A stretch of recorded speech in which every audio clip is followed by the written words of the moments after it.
नमस्कार साथियों, स्वागत है आपका अपने YouTube चैनल में। तो हम टॉपिक वाइज साइंस के क्वेश्चंस कर रहे थे और हमने 1 से लेके 100 तक MCQs डिस्कस किए हैं। आज हम करेंगे 101 से लेके 200 तक MCQs। तो चलिए स्टार्ट करते हैं वीडियो को। फर्स्ट है, कोरोना विषाणु है तो कोरोना किस तरीके का विषाणु है? तो कोरोना जो है RNA विषाणु है और ये एकल रज्जु की RNA विषाणु है। ठीक है, तो RNA विषाणु है कौन सा? Corona virus. कैंसर रोग के लिए उत्तरदायी कारकों का चयन करना है। कैंसर रोग के लिए कौन कौन उत्तरदायी है, कारक कौन कौन से हैं जो उत्तरदायी है? तो कैंसर के लिए ऑन्कोजीन उत्तरदायी है, धूम्रपान से भी कैंसर होता है, अल्ट्रा वायलेट रेज से भी कैंसर होता है और हेपेटाइटिस बी से भी कैंसर होता है। तो ये चारों है जिनके कारण कैंसर रोग हो जाता है। क्या क्या है? ऑन्कोजीन, धूम्रपान, अल्ट्रा वायलेट रेज और हेपेटाइटिस बी। कोविड-19 टीके और उसके उत्पादन में सहायक देश के संदर्भ में निम्नलिखित में से कौन सा युग्म सही नहीं है? सही नहीं है बताना है। ठीक है, तो ये टीका है किसने और किसने बनाया है, उसका उत्पादन किसने किया है? तो देखिए, स्पुतनिक जो है 5 ये रूस ने बनाया है, टोजिना मेरोन ये जर्मनी ने बनाया है, कोवैक्सीन इंडिया ने बनाया है और कोविशील्ड जापान का नहीं है। तो ये इसके अंदर गलत हो जाएगा। ठीक है, अगला है, एक व्यक्ति जो फेनिल कीटोन्यूरिया रोग से प्रभावित है, इस रोग के संबंध में असंगत तर्क कौन सा है? ठीक है, एक रोग का नाम है फेनिल कीटोन्यूरिया रोग। ठीक है, इससे प्रभावित है कोई व्यक्ति। तो इसके अंदर में इसमें जो है असंगत तर्क बताना है। तो संगत तर्क हम देख लेते हैं। यह जन्मजात उपापचयी त्रुटि है। ठीक है, phenylketonuria. Phenylalanine amino अम्ल को टायरोसिन एमिनो अम्ल में बदलने वाले आवश्यक एक एंजाइम की कमी से ये होता है। ठीक है, और इसमें मानसिक दुर्बलता आ जाती है। तो ये तीनों सही है। कौन सा है ये? कौन से रोग के बारे में बात हो रही है? फेनिल कीटोन्यूरिया रोग। ठीक है, जन्मजात उपापचयी त्रुटि है ये, और इसके अलावा इसमें मानसिक दुर्बलता भी आ जाती है।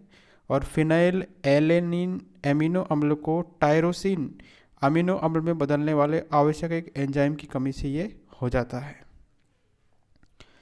नेक्स्ट है, पीलिया रोग से जो है प्रभावित कौन सा अंग हो जाता है? ठीक है, तो लीवर जो है इसको इफेक्ट करता है पीलिया। पीलिया को इंग्लिश में बोलते हैं जॉन्डिस। तो जॉन्डिस से जो प्रभावित अंग है वो कौन सा है? यकृत यानी लीवर है। अगला है, ब्लैक फंगस रोग के संबंध में असंगत बताना है। तो संगत हम देख लेते हैं कौन कौन से सही है इसके अंदर ब्लैक फंगस रोग के बारे में। इसका कारण म्यूकर माइकोसिस है। तो म्यूकर माइकोसिस के कारण क्या होता है? ब्लैक फंगस होता है।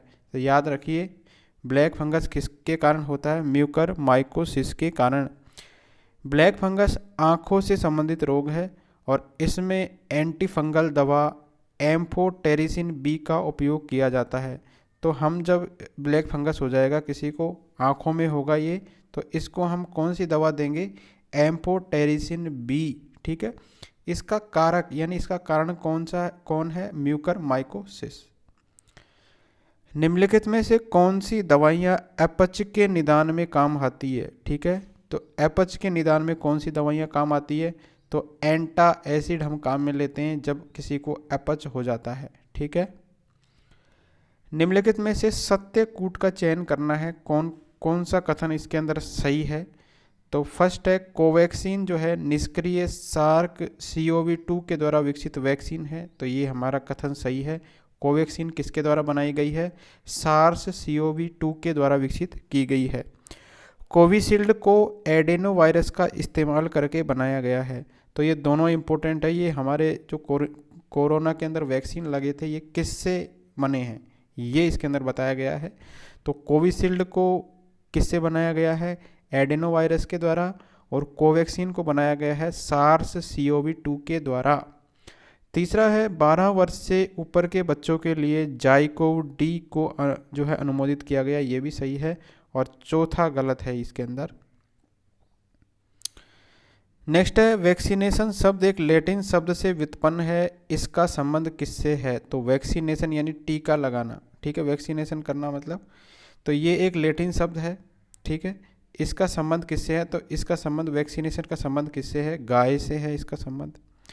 भारत का पहला देसी विकसित डीएनए प्लाज्मिड टीका कौन सा है? तो पहला है ये, और देसी विकसित डीएनए प्लाज्मिड टीका है इंडिया का, उसका नाम है जाइकोव डी, ठीक है। और इसको 12 साल से ज़्यादा के बच्चों के लिए अनुमोदित किया गया है। अगला है कोरोना संक्रमण की जांच के संदर्भ में आरटीपीसीआर जो टेस्ट होता है, इसका मतलब क्या है, यानी इसका फुल फॉर्म बताना है क्या है? तो आरटीपीसीआर टेस्ट का फुल फॉर्म है reverse transcription polymerase chain reaction. क्या है? Reverse transcription polymerase chain reaction है इसका फुल फॉर्म। अगला है अल्प विराम के आकार के जीवाणु क्या कहलाते हैं? यानी अल्प विराम के, जैसे ऐसे लगाते हैं हम अल्प विराम, ठीक है, कोमा जिसको हम बोलते हैं, तो कोमा के आकार के जो जीवाणु हैं इनको हम क्या कहते हैं? इसको कहते हैं विब्रियो। क्या कहते हैं? विब्रियो कहते हैं कोमा के आकार के जीवाणुओं को। निम्नलिखित में से कौन सा एक स्व प्रतिरक्षित रोग है? ठीक है, स्व प्रतिरक्षित रोग, ठीक है। तो ऑटो इम्यून डिजीज कौन सा है नीचे दिए गए में से?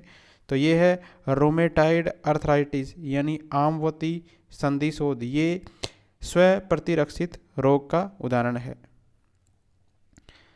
नेक्स्ट है सुमेलित करना है। इधर हमको रोग दिए गए हैं, इधर हमको प्रभावित अंग दिए गए हैं, तो कौन से रोग से कौन सा अंग प्रभावित होता है ये हमको बताना है।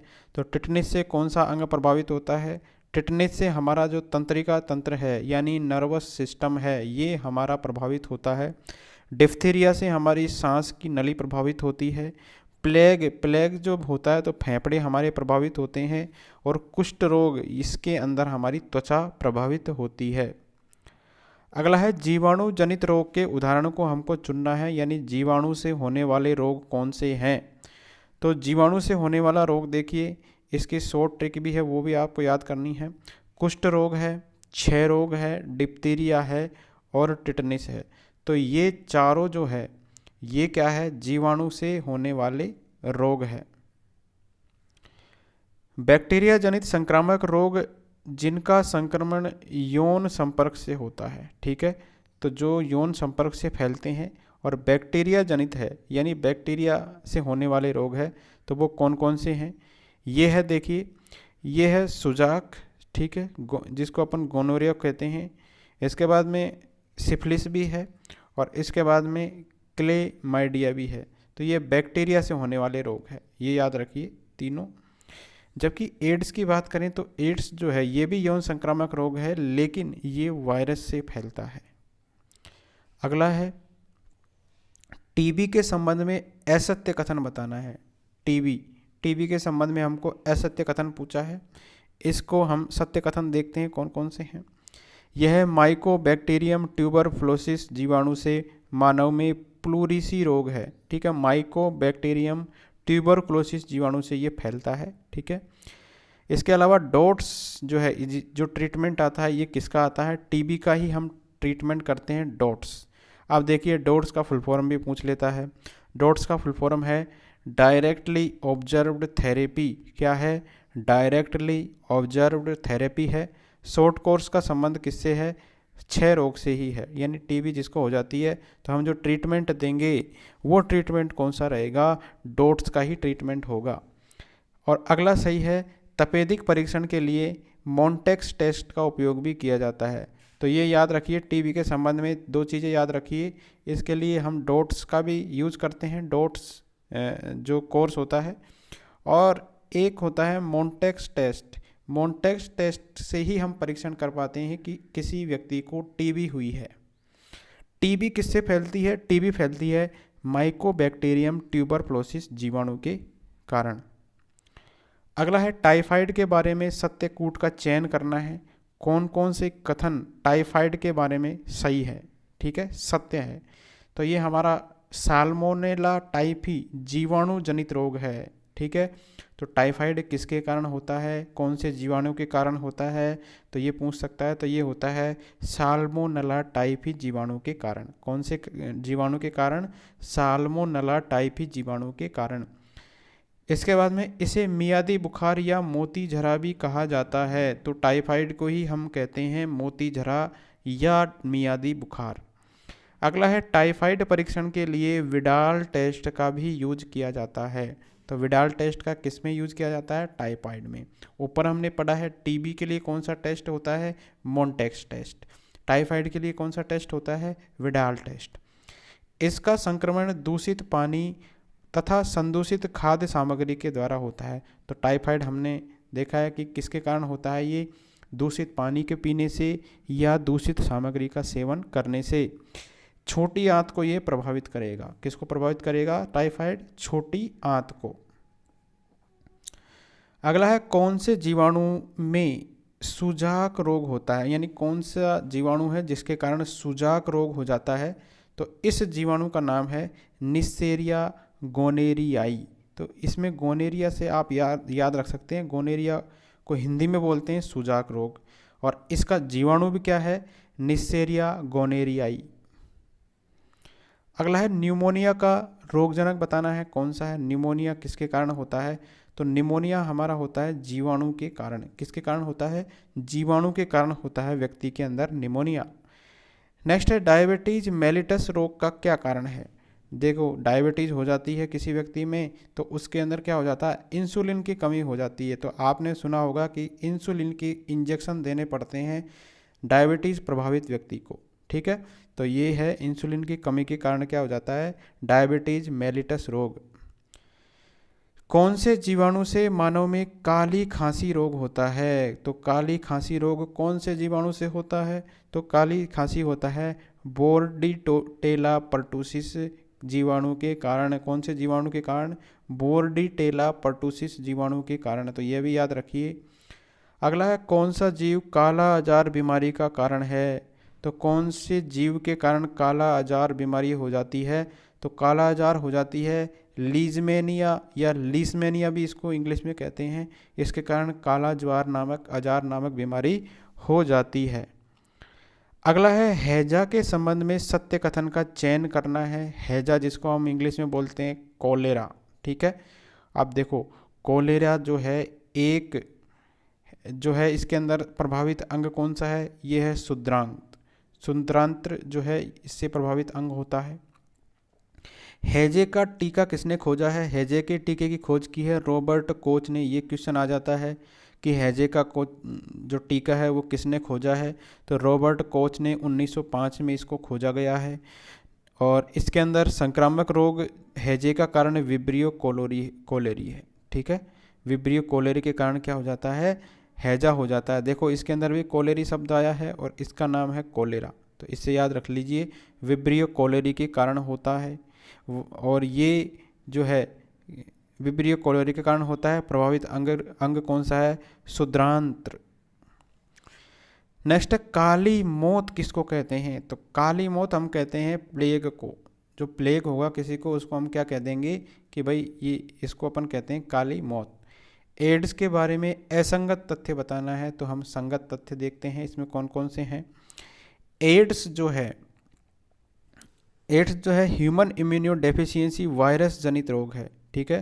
तो ये क्या है, वायरस जनित रोग है, ह्यूमन इम्यूनो डेफिशिएंसी वायरस जनित रोग। एड्स के उपचार में एंटी रेट्रोवायरल औषधियों का प्रयोग किया जाता है, ठीक है। तो कौन सी औषधियाँ काम लेंगे अपन, अगर किसी को एड्स हो गया है तो एंटी रेट्रोवायरल औषधियों का उपयोग हम करेंगे।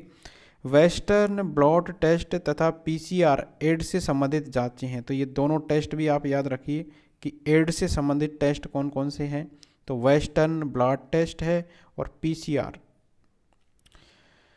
निम्नलिखित में से असत्य कथन बताना है, कौन सा असत्य है। तो सत्य कथन हम पढ़ते हैं, आंतें जो है परजीवी एस्कारिस से एस्केरिस्टा यानी एस्केरिसिस नामक रोग होता है। राइबो वायरस के कारण मानव संक्रामक रोग और सामान्य जुकाम फैल जाता है राइबो वायरस के कारण, ठीक है। तो मानव संक्रामक रोग और सामान्य जुकाम किसके कारण होता है, तो राइबो वायरस के कारण। और एक है हीमोफिल्स इन्फ्लुएंजा जीवाणु जनित रोग है। तो हीमोफिल्स किसके कारण होता है? जीवाणु के कारण। नेक्स्ट है निम्नलिखित में से किसमें रासायनिक कैंसर कारक पाया जाता है? तो कौन सा है जिसके अंदर रासायनिक कैंसर का कारक पाया जाता है? तो तंबाकू के धुएं के अंदर होता है रासायनिक कैंसर का कारक। अगला है मलेरिया परजीवी चरण जो मादा एनाफिलीज मच्छर की लार ग्रंथि में पाया जाता है, तो इसका चरण कौन सा है? तो इसका चरण है स्पोरोजोआइट्स, स्पोरोजोआइट्स है।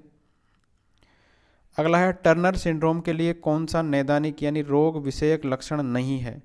तो कौन सा जो है नैदानिक यानी रोग विषयक लक्षण कौन सा नहीं है टर्नर सिंड्रोम के बारे में? तो ये अंडा से नहीं है, बाकी सही है। गोल चेहरे के साथ चौड़ी एड़ी हो जाती है इसके अंदर टर्नर सिंड्रोम जिसको होता है बच्चे को। जालदार गर्दन रहती है, सूजे हुए हाथ और पैर इसके अंदर रहते हैं। ठीक है। अगला है टाइफाइड मेरी उपनाम किसको दिया गया था? तो टाइफाइड मेरी उपनाम दिया गया था मैरी मेलोन को। किसको दिया गया था? मैरी मेलोन को। अगला है थैलेसीमिया जीन किस पर उपस्थित होता है? तो थैलेसीमिया जीन उपस्थित होता है एक अलिंग गुणसूत्र यानी ऑटोसोम पर उपस्थित होता है। थैलेसीमिया जीन किस पर होता है? ऑटोसोम पर। और ऑटोसोम को ही हिंदी में कहते हैं एक अलिंग गुणसूत्र। अगला है निम्नलिखित में से जो युग्म सही नहीं है उसकी पहचान करनी है। तो जो युग्म सही है वो हम देखते हैं। हाथी पाँव या एलिफेंटाइसिस ये होता है, ये जो है डब्ल्यू मालाई इसके कारण होता है। एड्स होता है रेट्रोवायरस के कारण। दाद या रिंगवॉर्म होता है एपिडर्मोफाइटन के कारण। तो ये आपको याद रखने हैं कि कौन कौन सा रोग है और किस किस के कारण हो रहा है। नेक्स्ट है निम्नलिखित में से कौन सा एक विषाणु जनित रोग नहीं है यानी वायरस से होने वाला कौन सा रोग नहीं है? तो देखिए वायरस से हमारा एड्स भी होता है, डेंगू भी होता है, इन्फ्लुएंजा भी होता है, लेकिन टाइफाइड जो है टाइफाइड नहीं होता है। किसके कारण? टाइफाइड विषाणु जनित रोग नहीं है। नेक्स्ट थैलेसीमिया से संबंधित सबसे उपयुक्त कथन का हमको चयन करना है। थैलेसीमिया जो बीमारी है तो उपयुक्त कथन है कि आरबीसी का उत्पन्न करने वाले जीन में त्रुटि होने के कारण थैलेसीमिया रोग होता है। देखिए थैलेसीमिया के अंदर क्या होता है कि आरबीसी उत्पन्न नहीं हो पाती है व्यक्ति में, तो खून की कमी हो जाती है थैलेसीमिया के अंदर। नेक्स्ट है वर्णांधता के जीन किस पर उपस्थित रहते हैं? तो वर्णांधता अगर किसी को है यानी कलर ब्लाइंडनेस किसी को है तो एक्स गुणसूत्र पर उपस्थित होते हैं इसके जीन। नेक्स्ट है एक व्यक्ति अत्यधिक कमजोरी का लक्षण दर्शाता है, उसका कारण बेरी रोग पाया जाता है। निम्नलिखित में से कौन सा विटामिन उसे आहार या दवा के पूरक के रूप में दिया जाता है? तो बेरी किसकी विटामिन के कारण होता है? किस विटामिन की कमी के कारण होता है? तो ये विटामिन बी की कमी के कारण होता है बेरी रोग। नेक्स्ट है एड्स में मुख्य रूप से प्रभावित कौन सा अंग होता है? तो हमारी जो इम्यूनिटी है ये प्रभावित होती है एड्स के अंदर। जिसको एड्स हो जाता है उसको फटाफट बीमारी पकड़ती है यानी उसका इम्यून सिस्टम वीक हो जाता है, प्रतिरक्षा तंत्र वीक हो जाता है। निम्नलिखित में से रक्त परिसंचरण की विकृतियों से संबंधित कूट का चयन करना है। रक्त परिसंचरण यानी ब्लड सर्कुलेशन की विकृतियों से संबंधित कूट का चयन करना है। तो इसके अंदर एथीरोसिस, स्क्लेरोसिस है, फिर एंजाइम पैक्टोसिस है, रीनल कैल्कलाई है और हार्ट फेल्योर है। ठीक है, इसके अंदर रीनल कैल्कलाई नहीं है। तीसरा, पहला, दूसरा, चौथा और पांचवा, तो हाई ब्लड प्रेशर भी इसका है। ठीक है, तो 1, 2, 4 और 5 इसके सही हो जाएंगे। तो ये सारे जो है रक्त परिसंचरण की विकृतियों से संबंधित है ये सारे रोग जो है एथीरोसिस, स्क्लेरोसिस, एंजाइम पैक्टोसिस, हार्ट फेल्योर और हाई ब्लड प्रेशर। निम्न में से श्वसन संबंधी विकार के कूट का चयन कीजिए यानी सांस से संबंधित विकार कौन कौन से हैं? तो देखिए सांस से संबंधित है ब्रोंकाइटिस यानी श्वसनी शोथ। इसके बाद में वात स्फीति यानी एम्फाइसेमा, ये भी सांस से के विकार से संबंधित है। इसके बाद में दमा भी होता है और एक है कॉमर्शियल यानी ऑक्यूपेशनल रेस्पिरेटरी डिजीज, ये भी सांस से संबंधित बीमारी है। तो 1, 2, 3, 4 ये चारों इसके अंदर सही हो जाएंगे। अगला है सुमेलित करना है। सूची 1 में हमारे रोग दे रखे हैं और किसकी कमी के कारण ये रोग होता है, सूची 2 में दिया हुआ है। तो पेलेग्रा रोग किसकी कमी के कारण होता है, तो पेलेग्रा होता है विटामिन बी की कमी से, ठीक है। मैरस्मस होता है प्रोटीन की कमी से हो जाता है, क्या, मैरस्मस रोग। गाइटर रोग आयोडीन की कमी से होता है। और जीरोफ्थेल्मिया ये होता है विटामिन ए की कमी से। तो महत्वपूर्ण है ये, किसकी कमी से कौन कौन से रोग हो रहे हैं, ठीक है। तो पेलेग्रा किसकी कमी के कारण होता है, विटामिन बी की कमी के कारण। जीरोफ्थेल्मिया किसके कारण होता है, विटामिन ए की कमी के कारण। अगला है एमीबियासिस को खालिस्तान रोगों के रूप में वर्गीकृत किया गया है। तो एमीबियासिस को प्रोटोजोआ रोग है ये, एमीबियासिस। मलेरिया का परजीवी लाल रक्त कणिकाओं में प्रवेश करके निम्नलिखित में से किस अंग को प्रभावित करता है। तो मलेरिया का जो परजीवी है हमारी आरबीसी के अंदर प्रवेश करेगा और कौन से अंग को प्रभावित करेगा ये मलेरिया, तो मलेरिया प्रभावित करेगा हमारे दिमाग यानी मस्तिष्क को। निम्नलिखित में से असुमेलित युग्म कौन सा है, बताइए असुमेलित युग्म कौन सा है। तो सुमेलित युग्म हम देखते हैं कौन कौन से हैं। कुष्ठ रोग होता है, इसका रोगजनक है माइकोबैक्टीरियम। टिटनेस होता है क्लास्ट्रीडियम टिटेनी के कारण। एथलीट फुट होता है ट्राइकोफाइटोन के कारण। अगला है सुमेलित करना है। वायु के द्वारा कौन सा रोग होता है, पानी के द्वारा कौन सा होता है, संपर्क के द्वारा कौन सा होता है, घाव के द्वारा कौन सा होता है। तो देखिए टीबी फैलता है हमारा वायु के द्वारा, पानी के द्वारा होता है हैजा या कॉलेरा, संपर्क के द्वारा होता है सिफिलिस रोग और घाव के द्वारा हो जाता है हमारा टिटनिस रोग। नेक्स्ट है हीमोफीलिया एक आनुवंशिक रोग है, इसका वहन जो है कौन करती है। हीमोफीलिया रोग एक जीन से फैलता है, यानी आनुवंशिक रोग है, मतलब पीढ़ी दर पीढ़ी फैलता है। तो इसका वहन कौन करती है, स्त्रियां करती है। और प्रकट किसके अंदर होएगा, ये पुरुषों के अंदर। तो हीमोफीलिया जो है स्त्रियां इसका वहन करती है और प्रकट किसमें होता है, पुरुषों के अंदर ये होता है। निम्नलिखित कथनों पर विचार करना है। डेंगू मच्छरों के द्वारा संचारित प्रोटोजोआ रोग है। प्रत्येक नेत्र गुहा पीड़ा डेंगू का लक्षण नहीं है। त्वचा पित्तिका नाक से रक्तस्राव डेंगू के कुछ लक्षण है। तो कौन से सही है इसके अंदर, तो केवल इसके अंदर तीसरा सही है। त्वचा पित्तिका नाक से रक्तस्राव डेंगू के कुछ लक्षण है। शरीर के जोड़ों में गठिया रोग जो हो जाता है अर्थराइटिस, निम्नलिखित में से किसके जमाव से होता है। अर्थराइटिस रोग इंपॉर्टेंट है, ये किसके जमाव के कारण होता है जोड़ों के अंदर। तो यूरिक अम्ल जब हमारा जम जाएगा घुटनों के अंदर तो गठिया रोग हो जाएगा, जोड़ों के अंदर अर्थराइटिस हो जाएगा यूरिक अम्ल के जमने के कारण। अगला है सुमेलित करना है। ईईजी है, ईसीजी है, ईओजी है, ईएमजी है। तो ये किससे संबंधित है, देखिए ईईजी संबंधित है मस्तिष्क से, ठीक है। ईसीजी संबंधित है हृदय से संबंधित है, ईसीजी इलेक्ट्रोकार्डियोग्राम। ईओजी किससे संबंधित है, आँख से संबंधित है। और ईएमजी किससे संबंधित है, मांसपेशी से संबंधित। नेक्स्ट नारू रोग के बारे में असत्य कथन बताना है। तो नारू रोग के बारे में सत्य कथन कौन से हैं, देखिए इसका रोगजनक ड्रैकनकुलस है, ड्रैकनकुलस के कारण जो है नारू रोग होता है। नारू रोग को गिनी वार्म या बाला रोग भी हम कहते हैं, नारा या बालू जिसको अपन कहते हैं, बाला रोग या गिनी वर्म। डब्ल्यूएचओ ने वर्ष 2000 में भारत को नारू मुक्त घोषित कर दिया था, ठीक है। तो ये सही है तीनों ही। नेक्स्ट हमारा टॉपिक है परावर्तन और उसके नियम। तो अवतल दर्पण के लिए सुमेलित करना है हमको कि अगर बिंब की स्थिति क्या है और प्रतिबिंब की स्थिति क्या है। बिंब यानी वस्तु, कोई वस्तु जो है अनंत पर स्थित है तो इसका प्रतिबिंब कहाँ पर बनेगा। तो अगर अनंत पर स्थित है तो इसका जो है प्रतिबिंब कहाँ पर बनेगा, फोकस पर बनेगा। कहाँ पर बनेगा, फोकस पर बनेगा, ठीक है। अवतल दर्पण इस तरीके का होता है, ठीक है। और उत्तल दर्पण हमारा इस तरीके का होता है, ठीक है।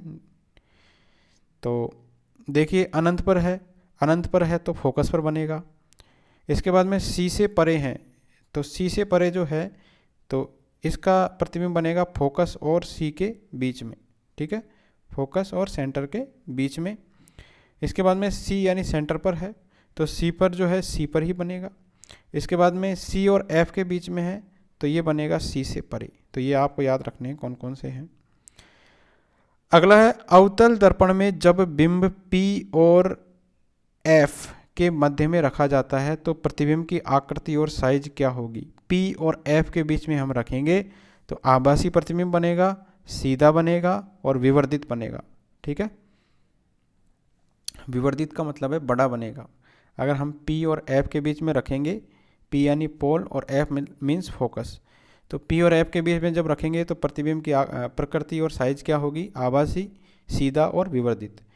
गोलीय दर्पण के परावर्तक पृष्ठ के केंद्र को दर्पण का क्या कहते हैं। गोलीय दर्पण है, इसके परावर्तक पृष्ठ है कोई, इसके केंद्र को हम क्या कहते हैं, तो इसके केंद्र को बोलते हैं ध्रुव। क्या बोलते हैं, सेंटर को ध्रुव। नेक्स्ट, निम्नलिखित में से सत्य कथन का चयन करना है। तो सत्य कथन कौन सा है, देखिए, अवतल दर्पण में परावर्तक पृष्ठ अंदर की ओर होता है, अवतल दर्पण के अंदर। उत्तल दर्पण में परावर्तक पृष्ठ बाहर की ओर वक्रित होता है, ये भी सही है। ऐसे दर्पण जिनका परावर्तक पृष्ठ गोलीय है गोलीय दर्पण कहलाते हैं। ठीक है, तो ये आपको याद रखनी है। गोलीय दर्पण के अंदर क्या होता है, ये इस तरीके का जैसे दर्पण है, मान लीजिए ये इस तरीके का दर्पण है और इसके अंदर परावर्तक सतह अगर बाहर की तरफ है, यानी ये किरणें ऐसे आ रही है, तो ये है हमारा उत्तल दर्पण। और अगर इस तरीके का है, मान लीजिए, ठीक है, ये इस तरीके का है और किरणें इधर से आ रही है, तो ये है अवतल दर्पण। अगला है, किसी ऑटोमोबाइल में पीछे का दृश्य देखने के लिए उपयोग होने वाला उत्तल दर्पण है कोई। मान लो ऑटोमोबाइल मतलब कोई कार है, उसमें पीछे का दृश्य हम देखने के लिए जो उत्तल दर्पण यूज करते हैं, उसकी वक्रता त्रिज्या हमको दे रखी है 3 मीटर। यदि एक बस इस दर्पण से 5 मीटर की दूरी पर स्थित है तो प्रतिबिंब की स्थिति, प्रकृति और साइज हमारी क्या होगी। ठीक है, तो 5 मीटर की दूरी पर है तो इसकी जो डिस्टेंस है ये क्या होगी, तो ये होगी 1.15 मीटर की जो है ये प्रतिबिंब की स्थिति है। आभासी होगा, सीधा होगा और छोटा होगा। आवर्धन के मान में ऋणात्मक चिन्ह से क्या ज्ञात होता है। अगर मान लो कोई आवर्धन है, इसके मान में ऋणात्मक यानी नेगेटिव चिन्ह आ गया, तो ये इसका मतलब क्या है कि वास्तविक प्रतिबिंब है ये। एक उत्तल दर्पण की फोकस दूरी है 30 सेंटीमीटर। यदि एक बिंब का आभासी प्रतिबिंब दर्पण से 20 मीटर की दूरी पर बनता है तो दर्पण से बिंब की दूरी बतानी है, क्या होगी, तो ये हो जाएगी 60 मीटर। ठीक है, एक समतल दर्पण की फोकस दूरी कितनी होती है, तो समतल दर्पण की फोकस दूरी अनंत होती है। यदि एक दर्पण की फोकस दूरी प्लस 60 सेंटीमीटर है तो ये दर्पण कौन सा होगा, उत्तल दर्पण। प्लस का मतलब उत्तल, माइनस का मतलब अवतल। एक अवतल दर्पण की फोकस दूरी है 10 सेंटीमीटर। बिंब को 25 सेंटीमीटर दूरी पर रखने पर प्रतिबिंब का निर्माण कहाँ पर होगा। ठीक है, फोकस दूरी हमको दे रखी है 10 सेंटीमीटर और 25 सेंटीमीटर दूर रखने पर फोकस और सी के बीच में जो है इसका निर्माण होगा। एक व्यक्ति का चेहरा सेविंग दर्पण से 20 सेंटीमीटर है। ठीक है, कोई दर्पण लगा रखा है और 20 सेंटीमीटर इससे आगे है। यदि सेविंग दर्पण की फोकस दूरी हमारी 80 सेंटीमीटर है तो बनने वाले प्रतिबिंब की, जो प्रतिबिंब बनेगा उसकी दर्पण से दूरी और आवर्धनता कितनी होगी। ठीक है, तो इसकी होगी 26.67 सेंटीमीटर और आवर्धनता कितनी होगी 1.33। निम्न में से दर्पण का सूत्र बताना है, क्या है, तो ये जो हम ऊपर निकाल रहे हैं ये सारे इस फॉर्मूले से निकाल रहे हैं, ये याद रखना है। दर्पण का फॉर्मूला है 1/f बराबर 1/v प्लस 1/u। ठीक है, तो फोकस दूरी बराबर v यानी बिंब की स्थिति और u मतलब प्रतिबिंब की स्थिति। किसी गोलीय दर्पण की फोकस दूरी उसकी वक्रता त्रिज्या की कितनी होती है, तो फोकस दूरी बराबर होता है वक्रता त्रिज्या बटा 2। ठीक है, वक्रता त्रिज्या बटा 2। नेक्स्ट है, एक समतल दर्पण के द्वारा उत्पन्न आवर्धन +1 है तो इसका क्या अर्थ है। आवर्धन में पॉजिटिव आ रहा है, पॉजिटिव का मतलब है +1 आ रहा है। ठीक है, तो प्रतिबिंब जो है बिंब के साइज के बराबर होगा ये। एक गोलीय दर्पण की फोकस दूरी दे रखी है 20 सेंटीमीटर तो इसकी वक्रता त्रिज्या क्या होगी। ठीक है, अभी हमने पढ़ा था f बराबर होता है c/2, तो वक्रता त्रिज्या कितनी हो जाएगी 2 × f हो जाएगी, एफ हमको दे रखा है 20 सेंटीमीटर, तो ये हो जाएगी 40 सेंटीमीटर। एक अवतल दर्पण की फोकस दूरी दे रखी है 30 सेंटीमीटर है। यदि एक बिंब 40 सेंटीमीटर पर रखा है तो प्रतिबिंब की स्थिति और आवर्धनता ज्ञात करनी है हमको। तो जो मिरर फॉर्मूला है 1/f बरोबर 1/v प्लस 1/u से हम इसको ज्ञात करेंगे। तो इसका सही उत्तर हो जाएगा -120 सेंटीमीटर वास्तविक होगा और 3 गुना हो जाएगा। अगला है एक उत्तल दर्पण में प्रतिबिंब सदैव बनेगा। उत्तल दर्पण में कौन सा प्रतिबिंब बनेगा हमेशा? तो आभासी बनेगा उत्तल दर्पण में और सीधा बनेगा। तो ये हमेशा याद रखना है, उत्तल दर्पण में प्रतिबिंब कौन सा बनता है? आभासी और सीधा। उत्तल दर्पण में जब बिंब अनंत पर हो तो प्रतिबिंब की स्थिति क्या होगी? तो जब अनंत पे होगा तो फोकस पर बनेगा और दर्पण के पीछे बनेगा उत्तल दर्पण की स्थिति में। अगला है वस्तु का बड़ा और आभासी प्रतिबिंब प्राप्त करने के लिए क्या प्रयोग में लेते हैं? तो प्रयोग में क्या लेते हैं? अवतल दर्पण हम प्रयोग में लेते हैं अगर हमको बड़ा और आभासी प्रतिबिंब प्राप्त करना है। अगला है गोलीय दर्पण की वक्रता त्रिज्या जिसको हमने r से डिनोट किया है और फोकस दूरी f है। तो f बरोबर r/2 हमने ऊपर पढ़ा है, तो r बरोबर 2 × f, यानी फोकस दूरी का डबल कर देंगे तो वक्रता त्रिज्या हमारे पास निकल के आ जाएगी। प्रकाश की एक किरण एक अवतल दर्पण पर इसके मुख्य अक्ष के समांतर आपतित हो रही है मान लो, तो परावर्तन के पश्चात ये कहाँ से गुजरेगी? तो देखिए अगर अवतल दर्पण पर कोई भी आ रही है, ठीक है, तो परावर्तन के बाद किससे गुजरेगी? फोकस से होकर ये गुजरेगी। समांतर आ रही है तो समांतर मतलब ये अनंत से आ रही है, तो अनंत से आने वाली मतलब ये फोकस से ही गुजरेगी हमेशा। अगला है 15 सेंटीमीटर फोकस दूरी के किसी उत्तल दर्पण से कोई भी बिंब 10 सेंटीमीटर दूरी पर रखा है तो प्रतिबिंब की स्थिति और प्रकृति क्या होगी? ठीक है, ये फोकस दूरी हमको दे रखी है 15 सेंटीमीटर और ये उत्तल दर्पण है। बिंब की दूरी कितनी है? बिंब यानी वस्तु की दूरी है 10 सेंटीमीटर, तो प्रतिबिंब की स्थिति हम फॉर्मूले से निकाल सकते हैं 6 सेंटीमीटर आएगी, दर्पण के पीछे आएगा, आभासी होगा और सीधा होगा। तो उत्तल दर्पण जहाँ पर आएगा तो हमेशा जो है आभासी बनेगा प्रतिबिंब। अगला है गोलीय दर्पण के परावर्तक पृष्ठ की वृत्ताकार सीमा रेखा का व्यास दर्पण का क्या कहलाता है? तो परावर्तक पृष्ठ की वृत्ताकार जो सीमा रेखा है इसका व्यास कहलाता है द्वारक। क्या कहलाता है? द्वारक कहलाता है। समतल दर्पण के संदर्भ में निम्नलिखित में से कौन से कथन सत्य है? तो समतल दर्पण के बारे में बताने हैं, तो इससे बना प्रतिबिंब सदैव आभासी रहेगा, सीधा रहेगा, तो ये सही है। समतल दर्पण मतलब सीधा, प्रतिबिंब हमेशा कौन सा बनेगा? सीधा बनेगा। हमेशा प्रतिबिंब बनेगा आभासी बनेगा। प्रतिबिंब का साइज बिंब के साइज के बराबर होता है, ये भी सही है, ठीक है, हमेशा बराबर होगा अगर समतल दर्पण होगा तो। प्रतिबिंब दर्पण के पीछे उतनी ही दूरी पर बनता है जितनी दूरी पर दर्पण के आगे बिंब रखा रहता है, तो ये भी सही है। समतल दर्पण में प्रतिबिंब पार्श्व परिवर्तित होता है, तो थोड़ा सा बहुत परिवर्तित भी हो जाता है प्रतिबिंब, तो ये चारों इसके अंदर सही है। 15 सेंटीमीटर फोकस दूरी के एक अवतल दर्पण का उपयोग करके हम किसी बिंब का सीधा प्रतिबिंब बनाना चाहते हैं। बिंब का दर्पण से दूरी का परिसर रेंज क्या होना चाहिए? तो ये 15 सेंटीमीटर से कम होना चाहिए, ठीक है। वस्त्रों के डिजाइन बनाने के लिए नई पैटर्न की कल्पना करने के लिए उपयोगी यंत्र कौन सा है? तो वस्त्रों की डिजाइन बनानी है हमको, नए नए पैटर्न की इमेजिनेशन के लिए जो यंत्र है वो है कैलिडोस्कोप। क्या है? कैलिडोस्कोप। नेक्स्ट है पनडुब्बियों, टैंकों और बंकरों में छिपे सैनिकों के द्वारा बाहर की वस्तुएं देखने के लिए प्रयुक्त डिवाइस कौन सी है? ठीक है, तो जैसे सैनिक छिपे रहते हैं पीछे टैंकों के पीछे, तो बाहर की जो है वस्तुओं को देखने के लिए पेरिस्कोप वो काम लेते हैं।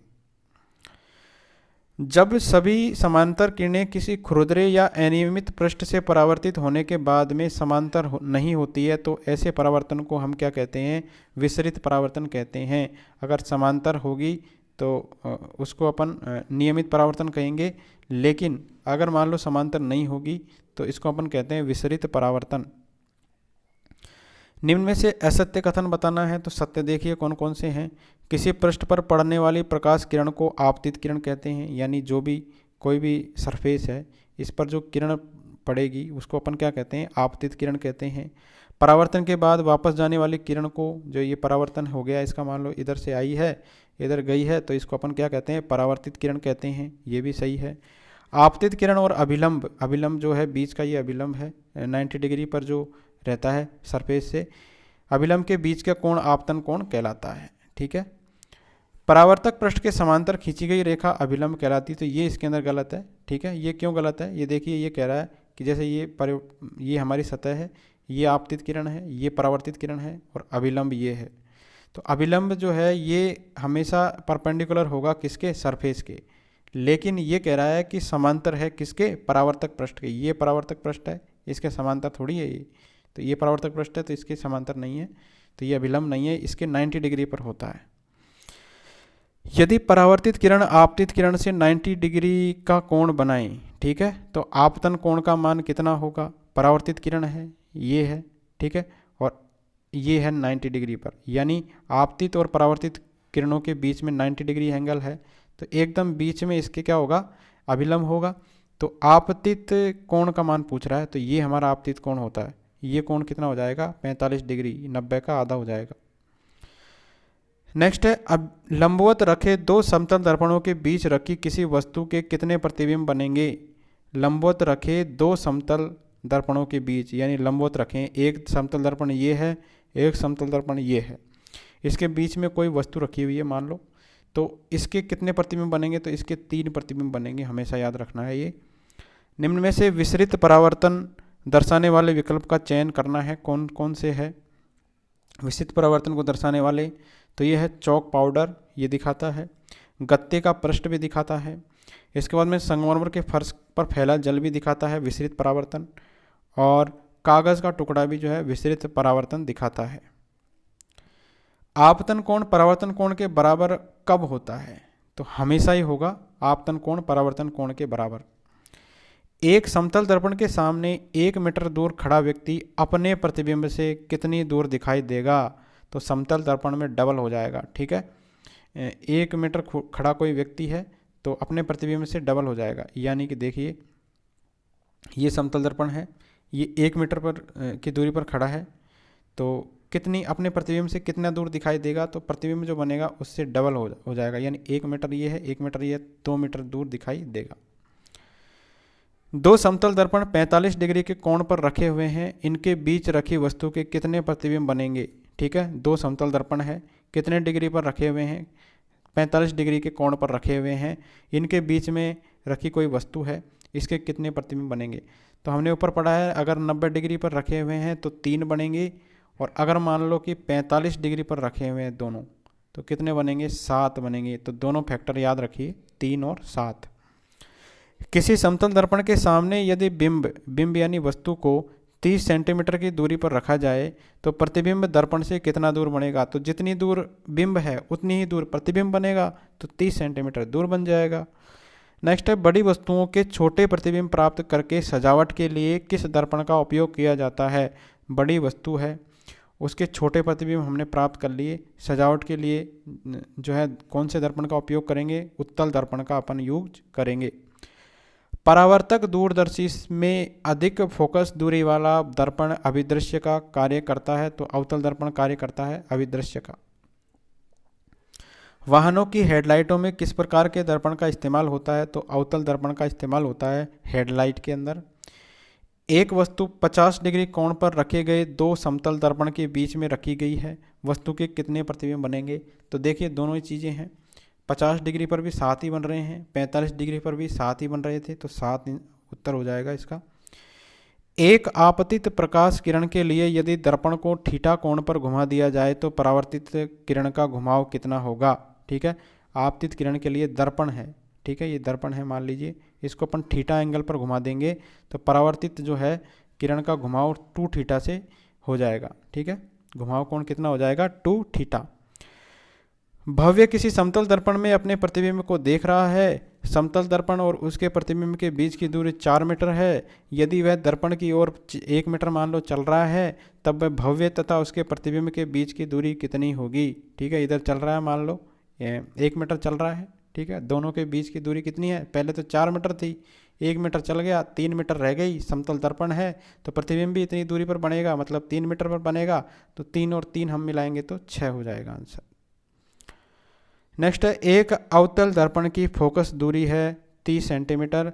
यदि एक बिंब 20 सेंटीमीटर रखा जाता है, फोकस दूरी हमको दे रखी है एफ, और 20 सेंटीमीटर पर ये रखा हुआ है, तो प्रतिबिंब की स्थिति क्या होगी? तो हमने फॉर्मूला पढ़ा हुआ है 1/f बराबर 1/v प्लस 1/u। तो यहाँ से निकल जाएगा 60 सेंटीमीटर, 3 गुना हो जाएगा और आभासी हो जाएगा।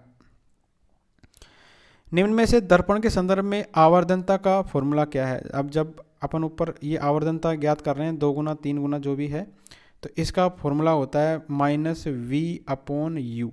v का मतलब है प्रतिबिंब की स्थिति और u मतलब कि बिंब की स्थिति। अवतल दर्पण में प्रतिबिंब कहाँ पर बनता है? ठीक है, तो अवतल दर्पण में बिंब के बराबर बनेगा, बिंब से आवर्धित भी बन जाता है, बिंब से छोटा भी बन जाता है। तो ये सारे आंसर हो जाएंगे। ये डिपेंड करता है जो वस्तु की स्थिति कहाँ पर है। ठीक है, नेक्स्ट है, अवतल दर्पण में वह स्थिति जहाँ पर बिंब रखा जाता है वहीं पर प्रतिबिंब का निर्माण कब होता है? ठीक है, जब मान लो सी पर कोई बिंब रखा है और सी पर ही प्रतिबिंब बनता है, तो ये सी की कंडीशन में ही होता है केवल। एफ जो है, एफ पर रखा है तो अनंत पर बनता है, अनंत पर रखा हुआ है तो एफ पर बनता है, तो सी पर रखा है तो सी पर ही बनता है। गोलीय दर्पण के परावर्तक पृष्ठ के केंद्र को दर्पण का क्या कहते हैं? तो परावर्तक पृष्ठ के केंद्र को, ठीक है, ये कहते हैं हम ध्रुव कहते हैं। क्या कहते हैं? ध्रुव कहते हैं। अंग्रेजी वर्णमाला के बड़े अक्षर में कितने स्वर समतल दर्पण में पार्श्व उत्क्रमण यानी लेटरल रिफ्लेक्शन दर्शाते हैं? तो कितने स्वर है? वोवेल की बात हो रही है, ए, ई, आई, ओ, यू। तो लेटरल रिफ्लेक्शन कौन कौन से दिखाते हैं? तो कितने स्वर है जो दिखाते हैं? तो एक स्वर है जो लेटरल रिफ्लेक्शन दिखाता है। नेक्स्ट है, उस उत्तल दर्पण की फोकस दूरी ज्ञात करनी है जिसकी वक्रता त्रिज्या कितनी है? 32 सेंटीमीटर है। तो फोकस दूरी बराबर क्या होता है? वक्रता त्रिज्या बटा 2। ठीक है, तो f बटा r बटा 2, तो r है 32 बटा 2, तो 16 सेंटीमीटर इसका उत्तर हो जाएगा। किसी अवतल दर्पण अपने सामने 10 सेंटीमीटर दूरी पर रखे किसी बिंब का 3 गुना आवर्धित वास्तविक प्रतिबिंब बनाता है, तो प्रतिबिंब दर्पण से कितनी दूरी पर है? तो ये हमारा दर्पण के फॉर्मूले से निकल आएगा 30 सेंटीमीटर।